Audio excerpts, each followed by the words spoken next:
Hey guys, what's going on? Blaine back for another Netflix review, and today I'm going to be talking about Alkhallat Plus.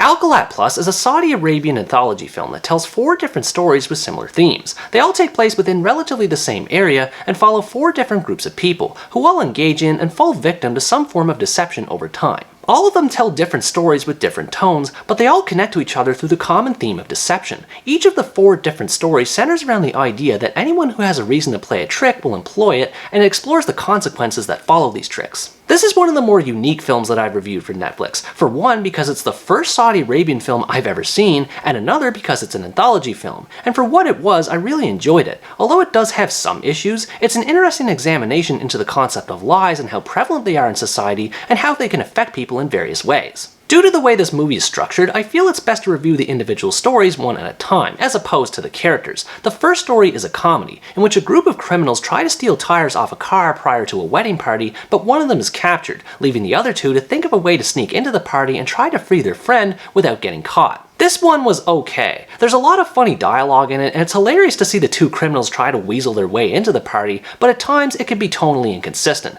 One moment it might be serious with dramatic music in the background, and in the next it'll be completely silly as the criminals get caught up in slapstick. Nonetheless, it does serve its purpose in setting things up for the audience as to what to expect from its themes. I will go more in depth as to what I like and dislike about the movie as a whole later on, but as far as this story goes, this one does a good job at getting the ball rolling. The second story is where things start to get interesting. It's more of a romantic comedy that follows a daughter working as a cook at a prestigious restaurant who's trying to help her parents reconcile with each other, but in order to do so, she has to forge her parents into an exclusive guest list pretending that there's someone else, and this causes problems with the manager later on. I like this one more than the first because it's a bit slower in pace, which gives more room for character development. The main character, Sarah, is a likable protagonist who wants the best for her family, and the innocent bickering and flirty suspense with her parents does make it more fun to watch. Some scenes tended to drag on longer than necessary, especially once the manager started getting more involved, and the English acting tended to be very corny and over the top, but the story was still enjoyable, and it ended on a satisfying note. The third story was easily my favorite of the bunch. It's a thriller that centers around a woman grieving the death of her husband from a car accident, and his friend tries to hide his cell phone from the grieving widow in order to cover up a potential affair,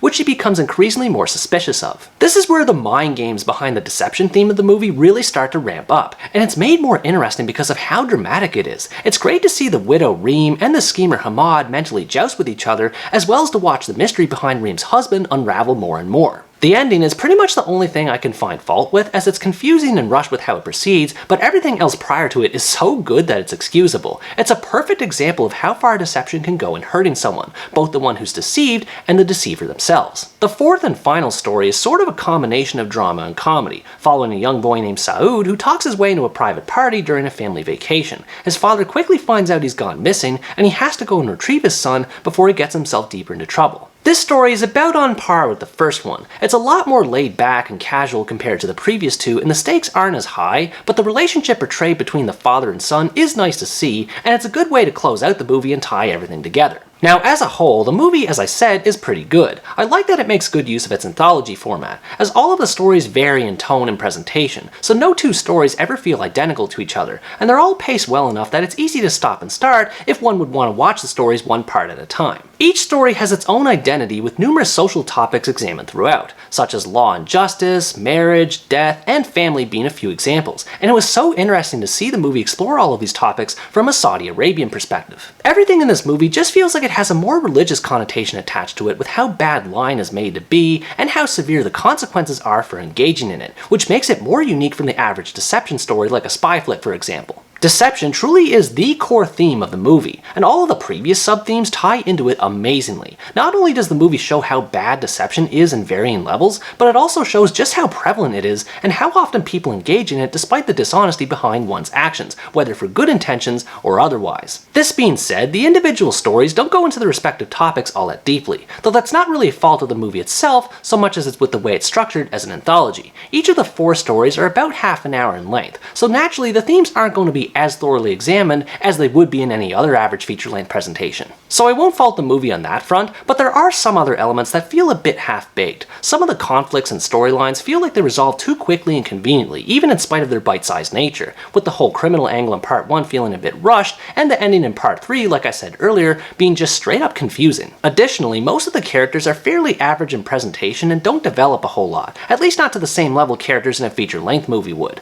The actors do a good job in their roles where they can, it's just that their characters and stories feel very basic, which can be disappointing, but the themes do help elevate them more. What helps save the movie for me is the subtle layer of comedy that underlines each story. Even in the most serious of circumstances, there's usually some form of dry wit that intersects between scenes, and this kept me entertained and invested to see where the stories would go from there. I was also surprised with how inventive the cinematography could be. The movie makes creative use of long takes and tracking shots that look cool and make scenes flow really well. As far as being an anthology goes, it's a neat little package in both narrative and technical aspects. Overall, Alkhallat Plus is an entertaining anthology film that tells all of its stories in an effective and entertaining way. If you want to watch a combination of multiple genres and stories wrapped into one movie that are all told in a different cultural context, you should definitely check this one out. I personally prefer watching a movie that's more focused on telling one story instead of multiple, but I can't deny that this one does a good job with what it does. It's almost a deception in and of itself, and for those who like surprises, this one might be just what you're looking for. What did you think about this movie? Did you like the way it explored its topics, or do you think it didn't dive as deeply into them as it could have? Let me know in the comments below.